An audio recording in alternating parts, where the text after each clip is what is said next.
ಮುಸ್ಸಂಜೆ ಮಾತು ಸಿನಿಮಾಗೆ 17 ವರ್ಷ. ಕೊನೆವರೆಗೂ ಆ ಹಾಡು ನಮ್ಮ ಅಮ್ಮನ ಕಾಲರ್ ಟ್ಯೂನ್ ಆಗಿತ್ತು ಎಂದ ಕಿಚ್ಚ ಸುದೀಪ್. ಹೌದು, ಕಿಚ್ಚ ಸುದೀಪ್ ವೃತ್ತಿ ಬದುಕಿನ ಅದ್ಭುತ ಸಿನಿಮಾಗಳಲ್ಲಿ ಮುಸ್ಸಂಜೆ ಮಾತು ಕೂಡ ಒಂದು. ಸುದೀಪ್ ಈ ಸಿನಿಮಾದಲ್ಲಿ ಆರ್ಜೆಯಾಗಿ ನಟಿಸಿದ್ದರು. ಮೋಹಕ ತಾರೆ ರಮ್ಯಾ ಹಾಗೂ ಕಿಚ್ಚ ಸುದೀಪ್ ಇಬ್ಬರು ಮತ್ತೊಮ್ಮೆ ತೆರೆ ಮೇಲೆ ಕಾಣಿಸಿಕೊಂಡಿದ್ದ ಈ ಸಿನಿಮಾ, ಈ ಜೋಡಿಯನ್ನು ತೆರೆ ಮೇಲೆ ನೋಡುವುದಕ್ಕೆ ಪ್ರೇಕ್ಷಕರು ಥಿಯೇಟರ್ನಲ್ಲಿ ಮುಗಿಬಿದ್ದಿದ್ದರು. 2008ರಲ್ಲಿ ರಿಲೀಸ್ ಆಗಿದ್ದ ಈ ಸಿನಿಮಾ ಕಿಚ್ಚನಿಗೆ ಒಂದು ದೊಡ್ಡ ಸಕ್ಸಸ್ ಸಿಕ್ಕಿತ್ತು. ಈ ಬಗ್ಗೆ ಮಾತನಾಡಿದ್ದ ಕಿಚ್ಚ ಸುದೀಪ್ ಅವರು, ಮೊನ್ನೆ ಮಾಡಿದ ಹಾಗಿದೆ ಈ ಸಿನಿಮಾ. ನಾನು ಎಲ್ಲರಿಗೂ ಧನ್ಯವಾದಗಳನ್ನು ಹೇಳೋದಕ್ಕೆ ಇಷ್ಟಪಡ್ತೀನಿ.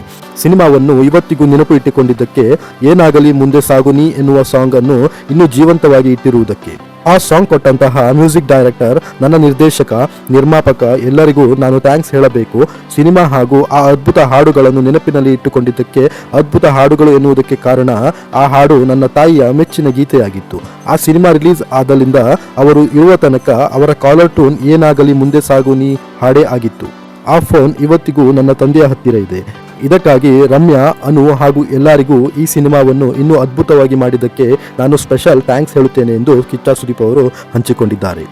No flurries, the rhythm won't worry if you fall behind. I'll be up until you hurry.